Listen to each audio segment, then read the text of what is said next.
Yang mau hinakan nafsunya berdiri salah. Salah. Ya, mari ya. Mari yang mau beracara untuk menghinakan nafsunya salah.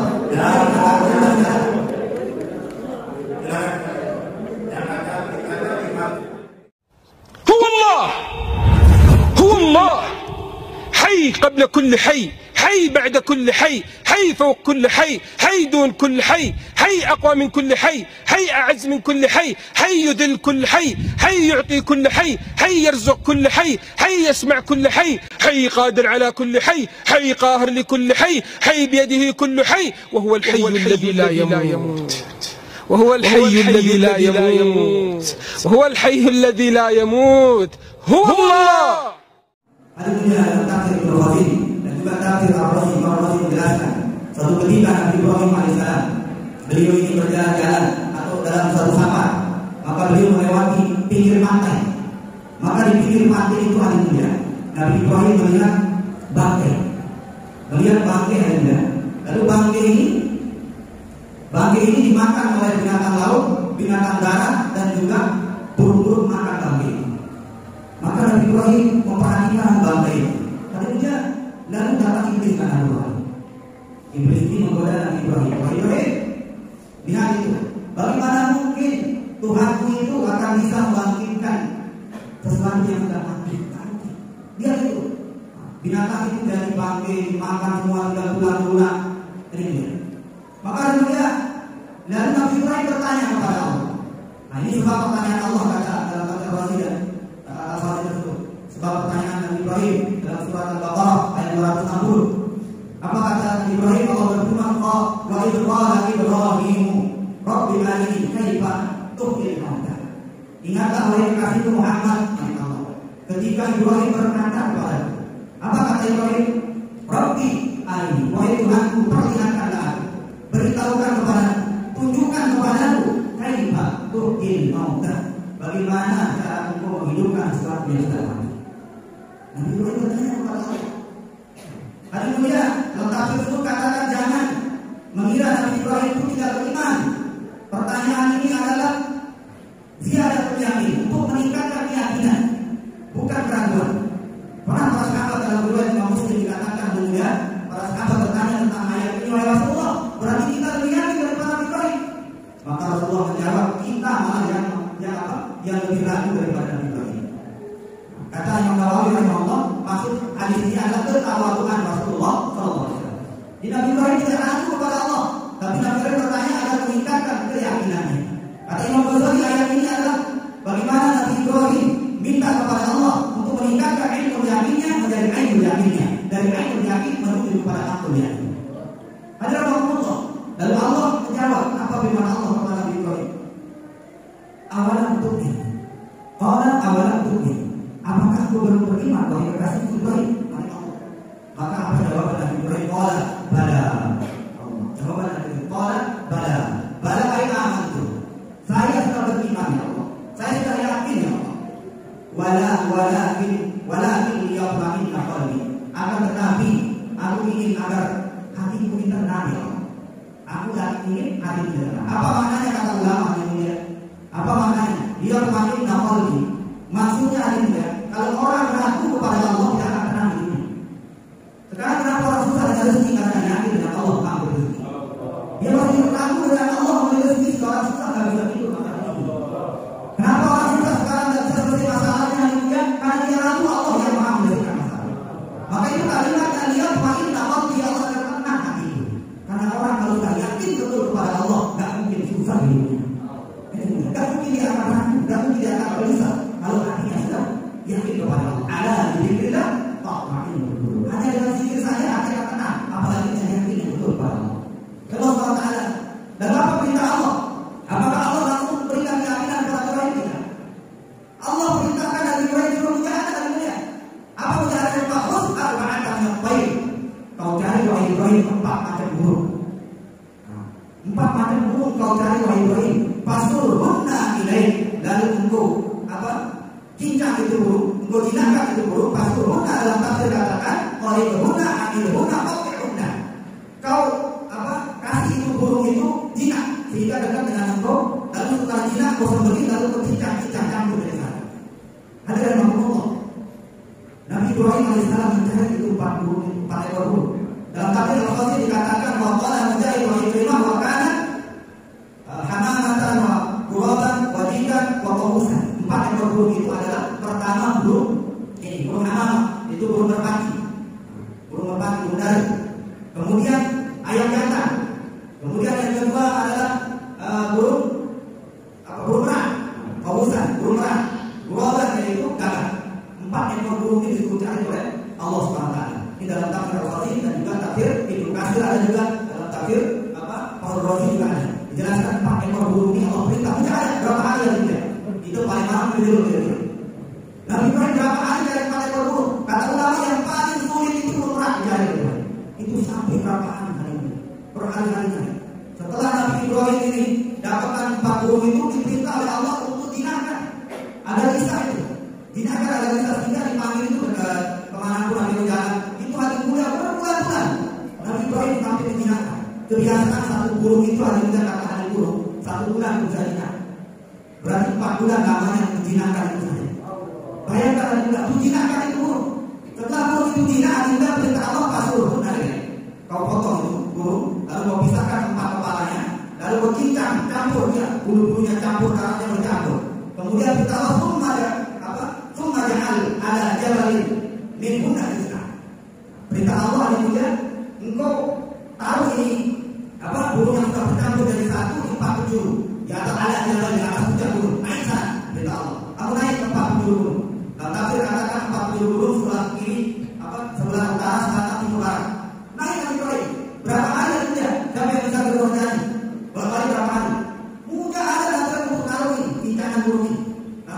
Setelah itu hari ini perintah Allah, summa da'uhunna ilaih.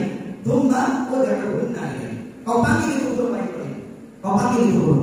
Maka Allah SWT, Nabi Ibrahim itu panggil burung. Maka misalnya panggil Muhammad, maka datang. Seketika, yakinah kasa'ya. Maka aku akan lihat, akan saksikan burung itu seperti kilat. Seperti tidak.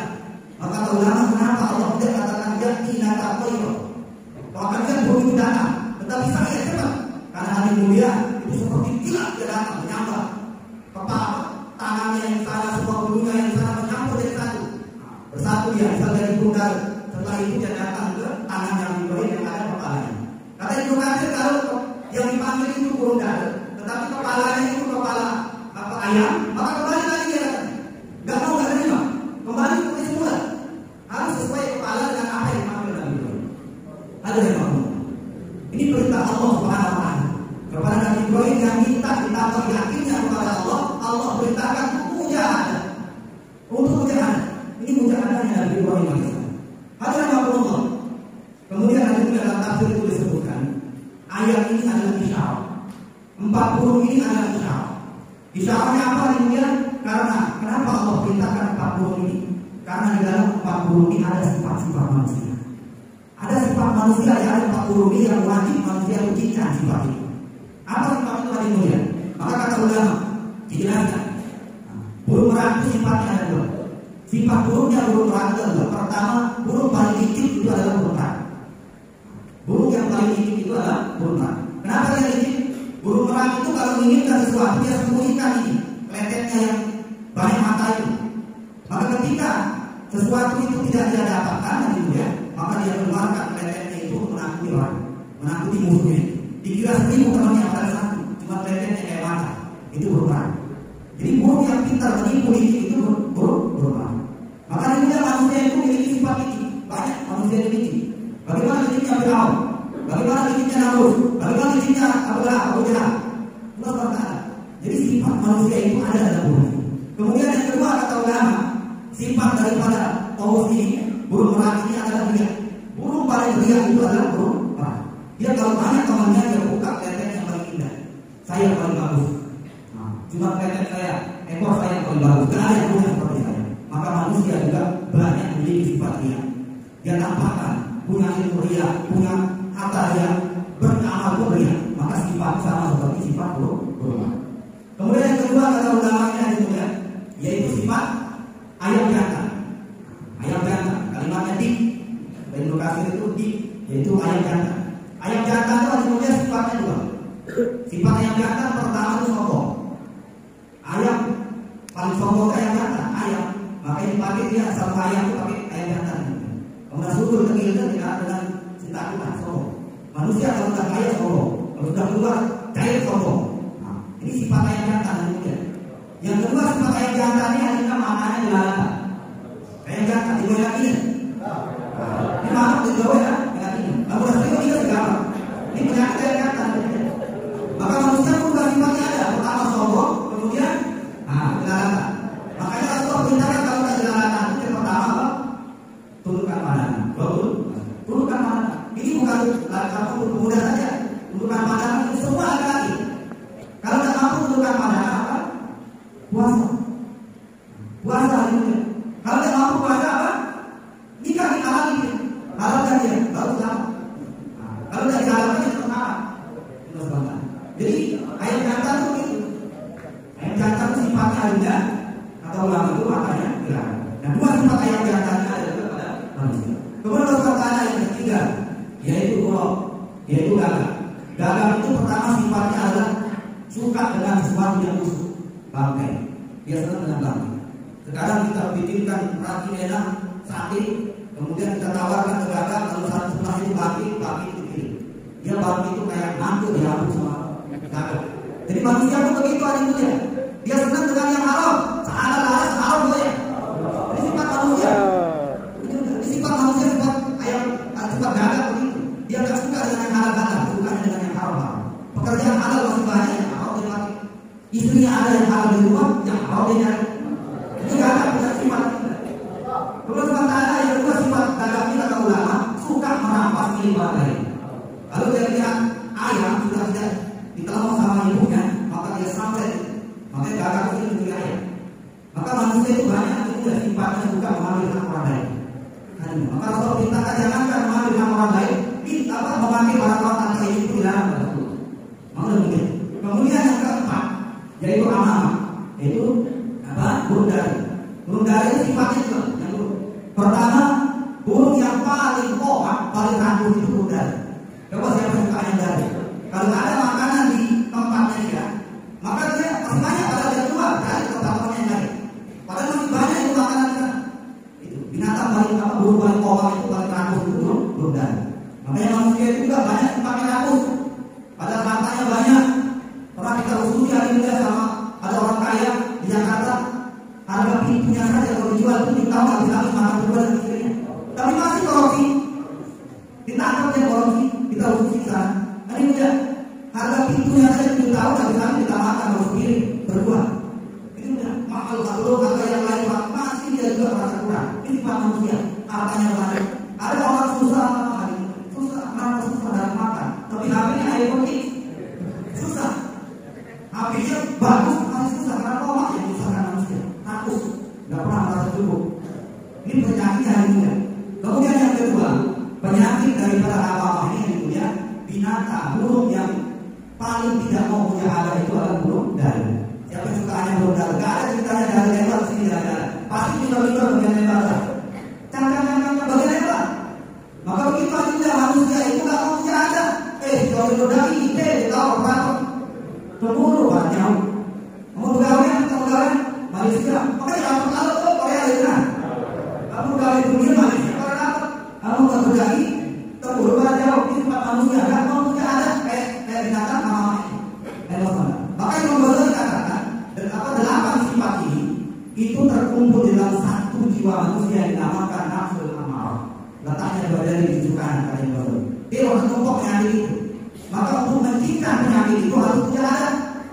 Karena nafsu itu kata beliau asyawa kal kisah dari.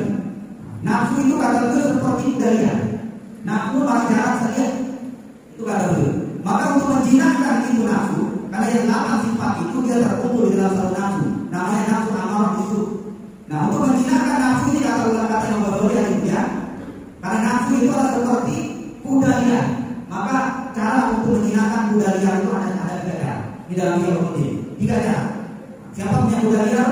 Yang liar, kalau cara liar ini betul dipakai bodoh dengan dipakai. Masjid tidak dipakai bodoh betul. Itu cara liar nafsu melihat kan bodoh. Nah, selina bodoh, anak bodoh, kampung bodoh, kampung dia. Ini mulia.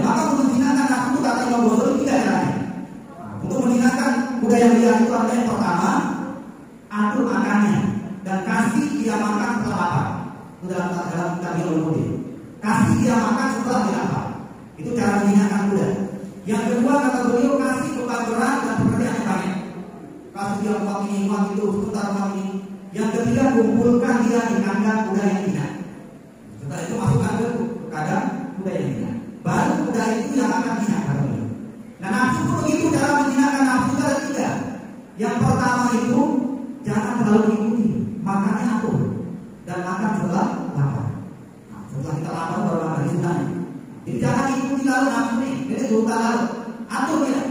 Kemudian yang kedua kata yang Ghazali untuk menghinakan nafsu ini adalah kasih beban yang berat, amalan yang banyak, sebentar lagi taklim, sebentar lagi sholat, kasih berat. Yang ketiga kumpulkan dengan orang-orang yang hina, orang yang tawadhu, orang agama, saleh, dudukkan sama mereka. Nah, ini tiga cara untuk menghinakan nafsu. Nah, ada melihat tiga cara ini di mana adanya? Adanya waktu kita keluar aja, makannya diatur, tidak sembarang kayak kita di luar. Kalau kita di rumah kita makan, kita belajar kulkas. Kalau kita keluar kan diatur 3 hari, atau 3 kali sehari. Itu pun hari mulia sudahnya setelah lapar. Kemudian hari mulia kapan kita banyak pekerjaan, banyak sibuk. Ketika kita keluar, bentar lagi usus, bentar jawab, bentar lagi. Tidak ada waktu untuk yang lain. Jadi jangan kasih nafsu ini dia kita sinakan ya. Kemudian yang ketiga yang mulia, duduk bersama orang soleh kapal ketika kita keluar, kumpul dengan ahli zikir,